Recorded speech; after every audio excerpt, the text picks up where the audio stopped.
Abraham, பொறுப்பு DGP Venkatraman தற்போது செய்தியாளர்களை சந்தித்து பல முக்கியமான தகவல்களை கொடுத்துள்ளார்.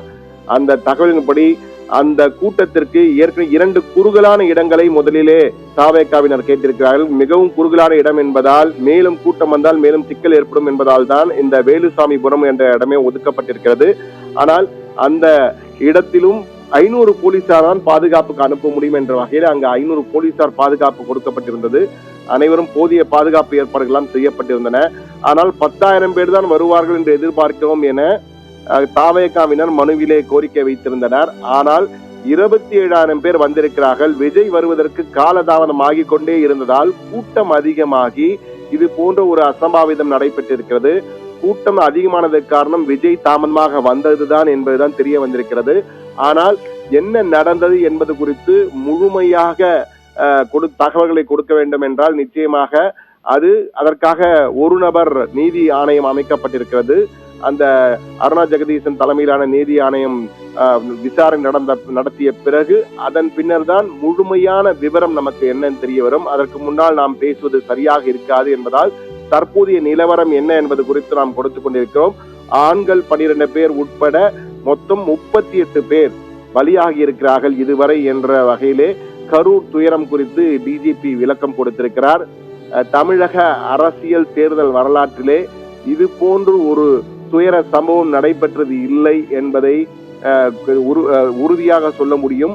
இது மிக மிக மிக மோசமான ஒரு துயரம். சோதனையாக கரூரே கண்ணீரில் மிதக்கிறது. கண்ணீரில் கரூர் புலம்பும் பொதுமக்கள் என்றுதான் கூற வேண்டும். அந்த வகையில் தான் தற்போது அங்கு இருக்கின்றார்கள். மிகப்பெரிய ஒரு சோகம் கரூரையே சூழ்ந்திருக்கிறது தான் கூற வேண்டும். போலீசின் கொடுத்த மனுவில் 3 மணியிலிருந்து 10 மணி வரை தான் கேட்டிருந்தார்கள். 2 இடங்களும் குறுகலான இடம் என்பதால் வேலுசாமிபுரத்தை நாம் கொடுத்தோம். 12 ஆண்கள், 16 பெண்கள், குழந்தைகள் 10 பேர் என 38 பேர் பலியாகி இருக்கிறார்கள்.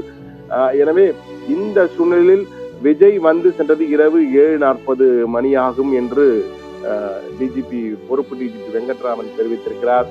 தற்பொழுது கரூரிலே எங்கு நோக்கினும் அழுகுரல்கள் தான் நமக்கு கேட்கின்றன. சோகத்தின் உச்சத்திலே இருக்கிறார்கள். இன்னும் நிறைய உறவினர்களுக்கு தங்களது உறவினர்கள் வீடு திரும்பவில்லை. அவர்கள் மருத்துவமனையில் இருக்கிறார்களா, அவர்களுக்கு என்ன ஆயிற்று என்ற பதற்றம், பயத்துடன் அனைவரும் மருத்துவமனையாக சென்று கொண்டிருக்கிறார்கள். அரசு மருத்துவமனை, தனியார் மருத்துவமனை என ஒவ்வொரு மருத்துவமனையாக தேடிக்கொண்டிருக்கும் காட்சிகள் எல்லாம் கண்களை குளமாக்கும் என்பார்களே, அப்படி ஒரு சூழல் தான் தற்போது நமக்கு அங்கிருந்து வரும் நேரடி தகவல்களில் நம்மால் புரிந்து கொள்ள முடிகிறது. தற்போது அந்த மருத்துவமனையில் இருந்த காட்சிகள் நமக்கு நேரலை காட்சிகள் வந்து கொண்டிருக்கின்றன. அந்த மருத்துவமனைக்கு அழைத்து வரப்படும் ஒவ்வொருவரும் ஒவ்வொரு வகையிலே பாதிக்கப்பட்டிருக்கிறார்கள். ஒருவருக்கு கழுத்தெலும்பு முறிந்திருக்கிறது, ஒருவருக்கு மார்பெலும்பு முறிந்திருக்கிறது, ஒருவருக்கு மூர்ச்சையாகி இருக்கிறார். என்ன ஆனது என்று தெரியாமல் கொண்டு வந்திருக்கிறார்கள்.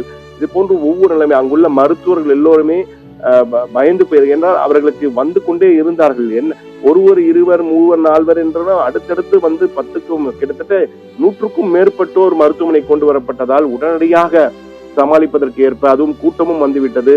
என்ன நடக்கிறது என்று புரியாத ஒரு அந்த கூட்ட நெரிசலின் உச்சகட்ட கோரம் என்பார்களே, அந்த உச்சகட்ட கோரமான மோசமான சோகமான காட்சிகள் தான் நம்மை கண்கலங்க வைத்தன என்றுதான் கூற வேண்டும். இடத்திலே தற்போது பொறுப்பு டிஜிபி வெங்கட்ராமன் என்ன நடந்தது என்பதை முதற்கட்ட தகவல்களை அடிப்படையாக வைத்து தற்போது செய்தியாளர்களுடைய கேள்விகளுக்கு ஒரு விளக்கம் கொடுத்திருக்கிறார்.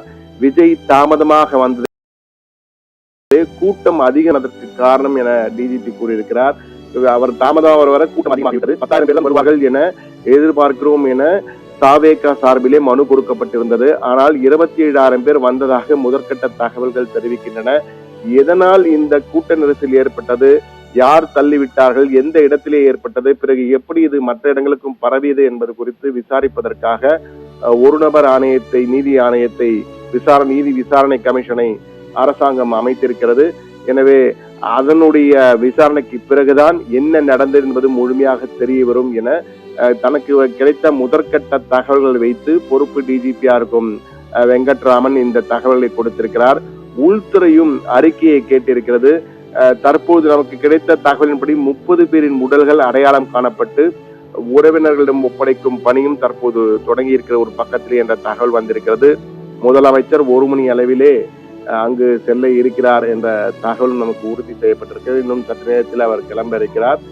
தற்போது நமக்கு காட்சிகள், நேரலை காட்சிகள் கரூரிலிருந்து வந்து கொண்டிருக்கின்றன. ஒவ்வொரு அரசு மருத்துவமனை, தனியார் மருத்துவமனை என்ற வகையில அந்த காட்சிகள் வந்திருக்கின்றன. டிஜிபி வெங்கட்ராமன் தனது பணியை முடித்துவிட்டு அடுத்த கட்டமாக உள்துறை அமைச்சகம் கேட்ட அறிக்கையை விளக்கமாக கொடுப்பதற்கான பணியை தொடங்கியிருக்கா என்ற தகவல்கள் நமக்கு வந்திருக்கிறது. கரூர் மருத்துவமனையை எங்கு நோக்கினும் இந்த இருக்கின்ற 4-5 மருத்துவமனைகளும் மரண ஓலம் என்பார்களே, அப்படி ஒரு அழுகுரல் தான் கேட்கின்றன. அந்த தாய்மார்கள் தங்களுடைய குழந்தைகளை கொடுத்து பரிதவிக்க விட்டுவிட்டோமே என்று அவர்கள் புலம்புகின்ற காட்சிகள் பார்ப்போர் தம் கண்களை குளமாக்கும் என்றால் மாற்று கருத்தில் என்றால் கூற வேண்டும். அந்த அளவுக்கு ஒவ்வொரு காட்சிகளும், அந்த தாய்மார்கள் அழுது புலம்புகின்ற காட்சிகள் எல்லாம் மனதை கனமாக்குகின்றன.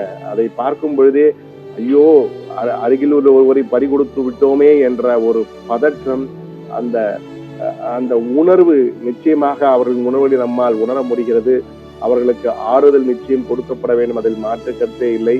அந்த அழுகுரல்களின் காட்சிகளை சிறிது நேரம் நாமும் பார்ப்போம் தற்போது.